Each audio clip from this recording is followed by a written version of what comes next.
राणा सांगा गद्दार है, बाबर महान है। कुछ लोगों की रगों में आज भी औरंगजेब बाबर का खून दौड़ रहा है।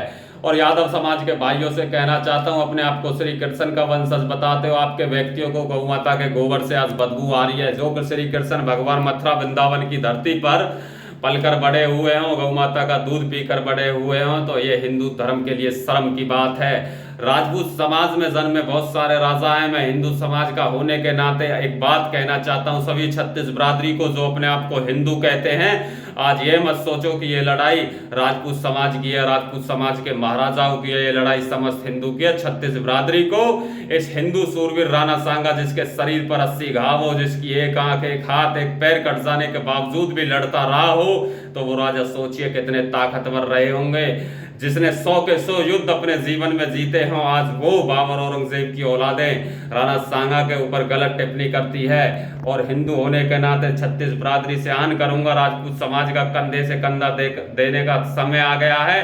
क्योंकि राजपूत समाज के राजाओं ने इस देश के लिए लड़ाइयाँ लड़ी, इस भगवे के लिए लड़ाई लड़ी। अगर आज मैं वीडियो बना पा रहा हूं तो राजपूत समाज के राजाओं की देन है। ये लड़ाई किसी एक समाज या एक महापुरुष की नहीं है। ये लड़ाई ठेस पहुंची है हिंदू सूरवीरों के अपमानों पर। राजा किसी एक जाति, एक समुदाय का नहीं होता। जिस समय बहन बेटियों के बाजार लगाए जाते थे, उस समय को याद करिए। अगर ये राजा चाहते तो उस समय दोस्ती करने के बावजूद आते हिंदुस्तान का राजा कहलाते। आज पूरा हिंदुस्तान देख रहा है, पूरा हिंदुस्तान शर्मसार है कि ये लोग उस समय इन राजाओं का साथ क्यों नहीं दे पाए होंगे। आज पूरा इतिहास देख रहा है कि इनकी रगों में आज भी बाबर औरंगजेब का खून दौड़ रहा है। मैं पूछना चाहता हूं, वो सूरवीर कभी झुका नहीं, वो सूरवीर कभी तलवारों के सामने रुका नहीं, वो सूरवीर कभी डरा नहीं, उसके चेहरे पर भय कभी देखा नहीं। 80 घाव शरीर पे थे, एक आंख उस सूरवीर ने गवा दी थी, एक हाथ, एक पैर उस सूरवीर ने गवा दिया था।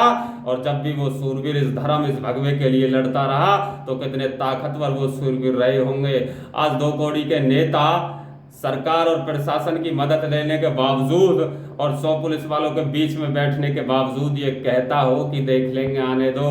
तो दोस्तों, मैं कहना चाहता हूं, ये क्षत्रिय समाज कमजोर नहीं है। आज पूरा हिंदू समाज क्षत्रिय समाज के साथ कंधे से कंधा मिलाकर खड़ा है।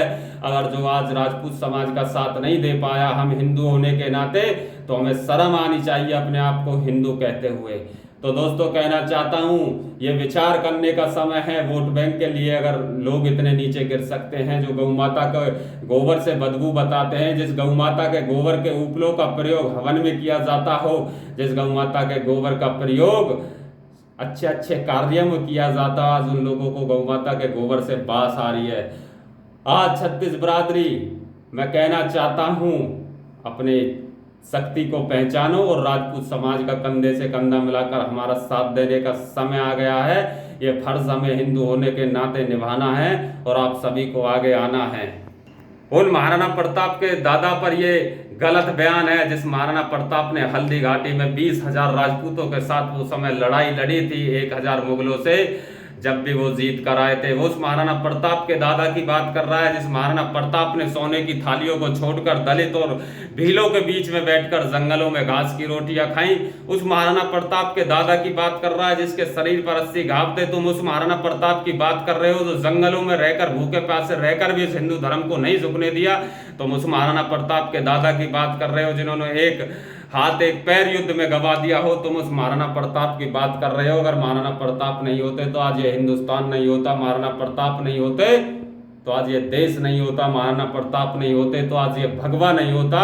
और मुझे गर्व है कि राजा किसी एक जाति के नहीं होते। मैं महाराजा सभी राजाओं का सम्मान करता हूं और राजपूत समाज का आभार व्यक्त करता हूं। आपकी जाति में इतने राजा जन्मे हैं जिन्होंने देश के लिए बलिदान दिए हैं। अगर आज मैं हिंदुस्तान में जिंदा हूं तो राजा महाराजाओं की देन है। सभी राजा महाराजाओं का सम्मान करिए और हिंदू होने के नाते राजपूत समाज के साथ कंधे से कंधा मिलाकर खड़ा होए।